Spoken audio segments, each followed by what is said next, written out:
Hey everybody, it's Christina Holloway here, and today we're going to talk about the difference between having your team like you and having your team respect you. So, I have two clients, and both of them have very different reasons for why they've embraced this type of limiting belief and what it took for them to change their mindset because this was really holding them back. My first client actually inherited a team that was not hers. She had struggled from the very beginning to get them to agree with her or understand where she was coming from. And she took this really personally. They became more and more vocal as the year went on, and they started to disagree with a lot of what she said in terms of strategic direction and how the projects and the department was supposed to move forward.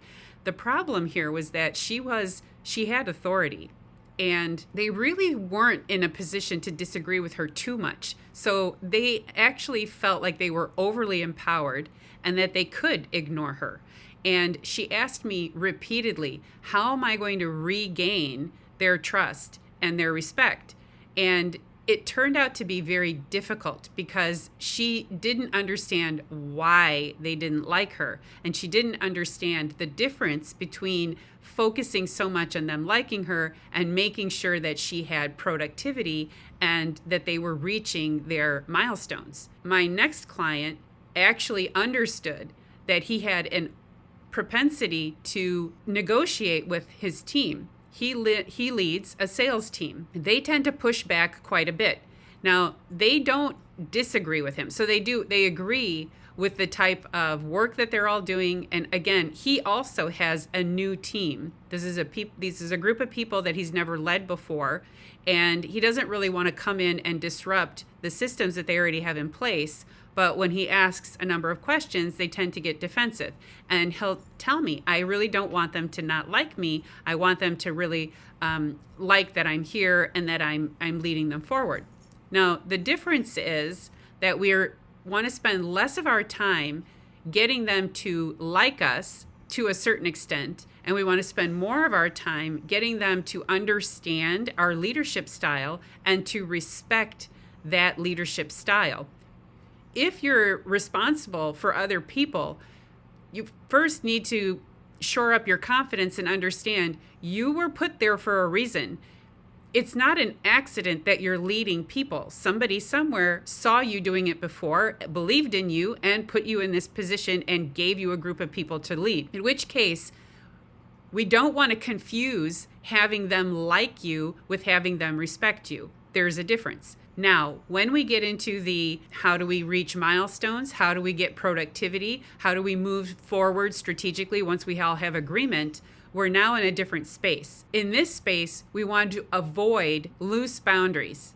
If you find that they'll challenge you and you cave right away, then they'll start to learn that they can continue to do that, and that anything that you've come up with or established as policy or procedure is pretty loose. Like they might even talk about you when you're not there as, oh, she's not really serious about that, or oh, he doesn't really hold us to those terms. So, you can go in and you can ask him and he'll change his mind. And that's the second part, caving on your decisions. Now, if you have a tendency to change your mind every time somebody on your team challenges you, then they're going to get confused. I don't know why I'm here. I don't know why you're here. I don't understand where we're supposed to go, why we're moving forward. And every time I bring up something that needs to change, you tend to agree with me, which means we didn't decide on these things correctly in the first place. And that's what's happened to my first client.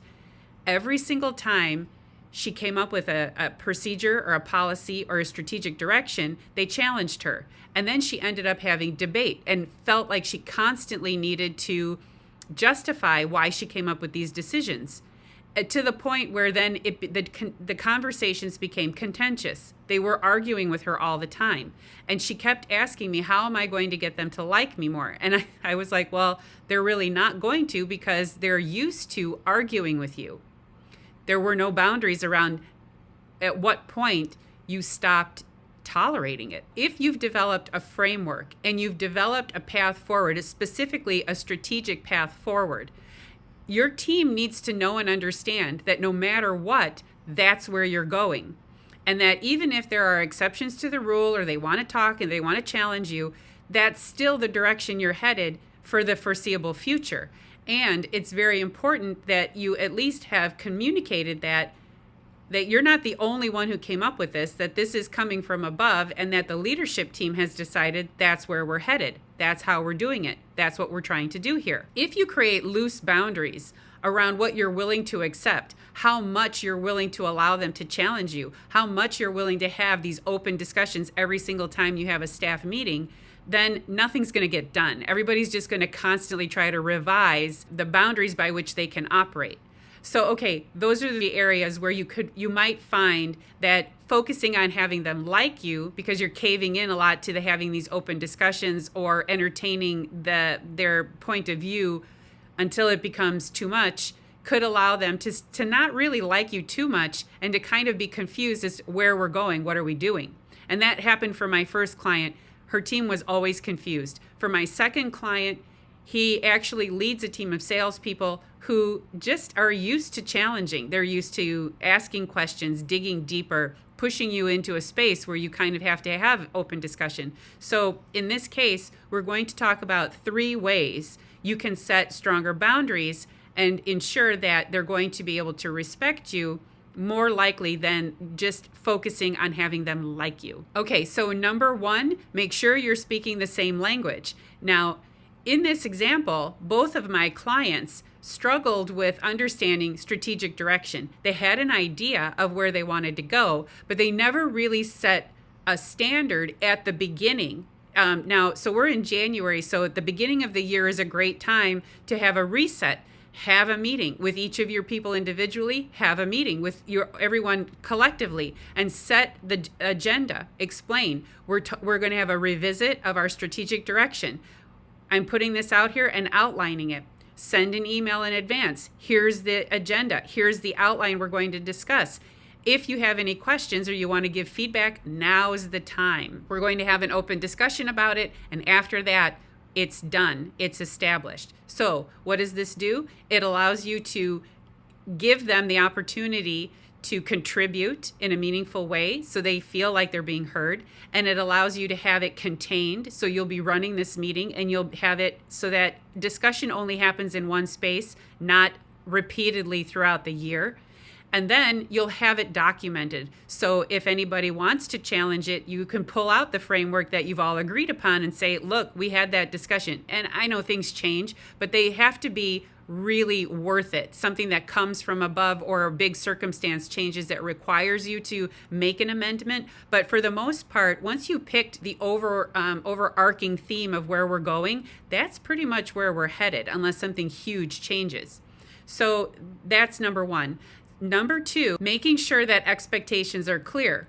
Now, you absolutely want to be able to have a conversation with your team and tell them, this is what I expect in terms of deliverables and in terms of wins. So they have to understand.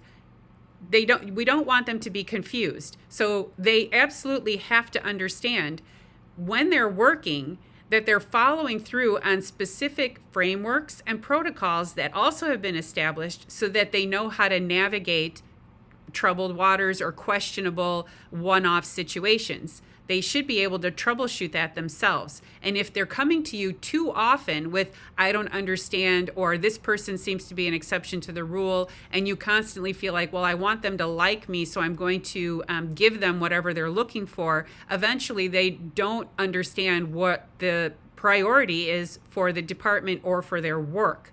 And really, people who work for you really want you to be working with them on their career development. That's really what they care most about. Am I reaching my objectives? So in sales, am I hitting my quotas, my quarterly quotas or my monthly quotas? And if I'm not, is the framework really setting me up for success, or is it making it more difficult for me to reach these numbers? And if that's the case, how can I go back to my boss to make sure he's got my back and that we understand we're on the same page?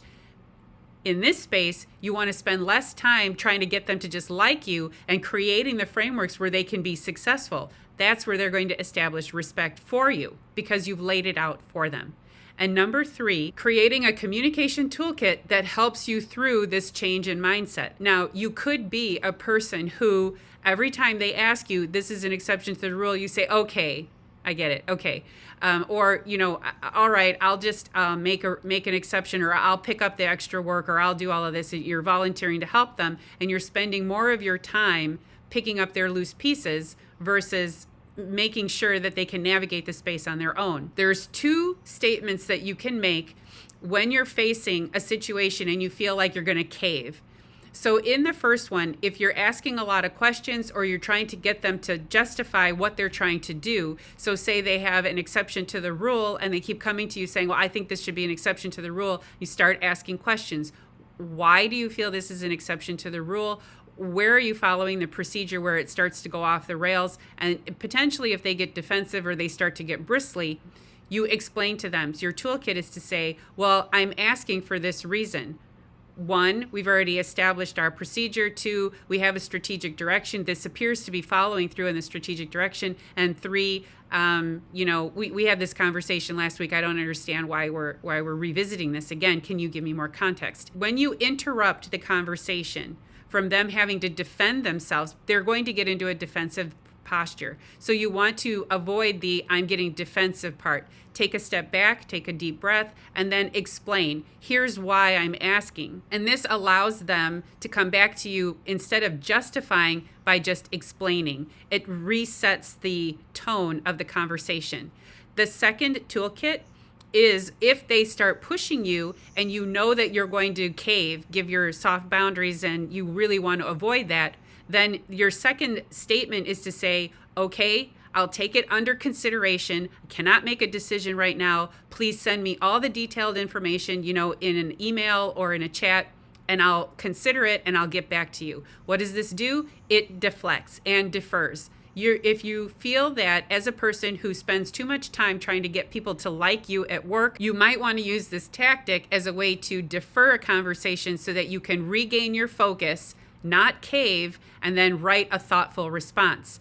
And what does this do? It allows the other person who's trying to build a case for you to document everything and write it all down. Sometimes when they do that, they find the answer themselves. They start to find the solution themselves. Overall, what we're really trying to do here is help people make decisions on their own and empower them to feel like they're working in an environment that, 1, respects their point of view, and 2, creates solutions for them so they can succeed. That's the environment you're trying to create. They don't always have to like you, but they really should respect your point of view and the fact that you're running the show and that you've created a path forward. Now, there may be a point where a person who works for you will say, I don't agree with you too often, but I really respect your ability to focus on the bigger picture. That's kind of what you're looking for. We also don't want to confuse them agreeing with you all the time with them liking you, because eventually you can be the kind of boss who discourages open conversation to the point where you just get a lot of yes people standing around you. That does not mean that they like you. If everybody constantly agrees with you, ask yourself, why are they always agreeing with everything that I say? You do want to have open conversation. The other part is you don't want them to constantly walk up to you and say, hey, you're a great guy, let's invite you out for drinks, or I don't know, whatever is going on now because we have so many restrictions on socializing, or have them constantly come up to you and treat you like a buddy, because in the end, you are a decision maker and you do have to keep the team moving forward.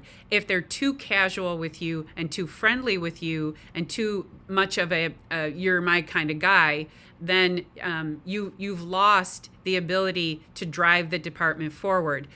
Somebody else will eventually just take control. And if that starts to happen, they've found a way to pass you up, or they found a way to compromise your authority. And you really don't want that. So I'm not saying don't be friends with people, but what I am saying is it's okay to be friendly, but it's not okay to let that be the driving force behind what you think is success in leadership. Okay, so that's it for this video on understanding the difference between commanding respect as a leader and focusing too much on the likability mindset, which can hold you back. Thanks for watching, and I'll see you in the next video.